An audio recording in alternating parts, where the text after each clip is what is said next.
दुनिया के सबसे अमीर लोगों में से एक हैं वॉरेन बफेट। वॉरेन बफेट को कौन नहीं जानता। वॉरेन बफेट शेयर मार्केट के बादशाह हैं। ये केवल शेयर मार्केट के बादशाह ही नहीं है, दुनिया के सबसे बड़े दानी भी हैं। ये अपनी कमाई हुई अधिकतर संपत्ति दान कर देते हैं, इसलिए इनको सबसे बड़ा दानी भी कहा जाता है। इनको बचपन से पैसे कमाने की ललक थी। रोज सुबह साइकिल से अखबार बेचने जाते थे।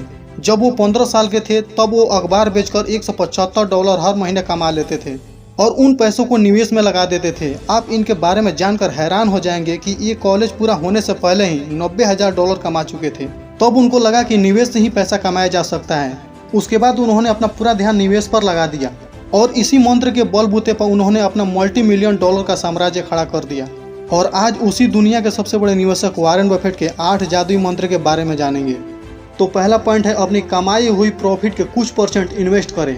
कहते हैं कि बूंद बूंद से तालाब भरता है, इसीलिए छोटी छोटी रकम की बचत किया जाए तो एक समय ऐसा होगा कि ये रकम बहुत बड़ा बन जाएगा और ये आपको एक बड़ा संपत्ति के रूप में देखने को मिलेगा। बहुत से लोग अपने लाभ का निवेश करने के बजाय अपने जरूरतों में लगा देते हैं, जबकि वॉरेन बफेट कहते हैं कि अपने प्रॉफिट के 50% निवेश किया जाए तो आपको बिजनेस में काफ़ी बढ़ोतरी होगी। दूसरा पॉइंट है, लीक से हटकर चले।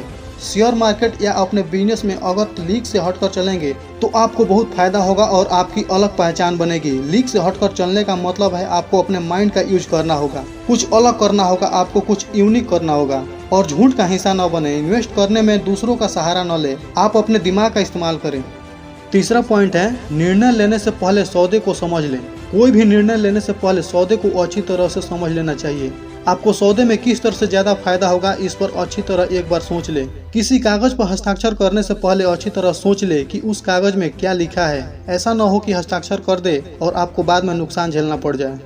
चौथा पॉइंट है, छोटे खर्चों पर नियंत्रण रखें। अगर आपको ऐसा लगता है कि बड़े खर्चों पर नियंत्रण रखने से आप निवेश कर सकते हैं तो ये आपकी बहुत बड़ी गलती होगी। इसीलिए आपको कोई भी छोटे बड़े खर्चों पर ध्यान देना होगा कि ये खर्चा जो हो रहा है गलत है या सही है। कहीं भी खर्च करने से पहले आप अच्छी तरह से समझ लें। पांचवा पॉइंट है, खर्च को नियंत्रण में रखें। अगर आप क्रेडिट कार्ड या बैंक लोन के ऊपर आधारित रहेंगे तो आप कभी भी अमीर नहीं बन सकते हैं। कई लोग ऐसे होते हैं कि बैंक से लोन ले लेते हैं और सारा जीवन उसी लोन को भरपाई करने में गुजार देते हैं। उधार आप उतना ही लीजिए कि आप निश्चित समय में चुका सके। छठा पॉइंट है, नियंत्रण बनाए रखें। अगर आपको ऐसा लगता है कि जो आप काम कर रहे हैं वो सही है तो नियंत्रण बनाए रखें। आप अपने लक्ष्य की दिशा में मजबूती के साथ बढ़ते रहिए। सातवां पॉइंट है, नुकसान से दूर रहें। जब आपको लगे कि आपके सौदे या इन्वेस्टमेंट में नुकसान हो रहा है तो आप तुरंत अलग हो जाएं। ऐसा ना हो कि आप सोचते रह जाए और तब तक बहुत देर हो चुकी हो, इसीलिए समय रहते ही आप हाथ खड़ा कर दें।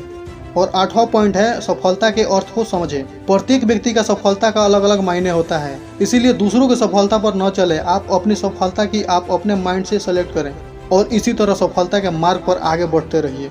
तो दोस्तों, आप भी अगर मोटिवेशनल वीडियो देखना चाहते हैं तो हमारे चैनल को सब्सक्राइब कर लीजिए और घंटी का बटन दबा दीजिए ताकि आने वाला वीडियो का नोटिफिकेशन आप तक सबसे पहले पहुँच सके।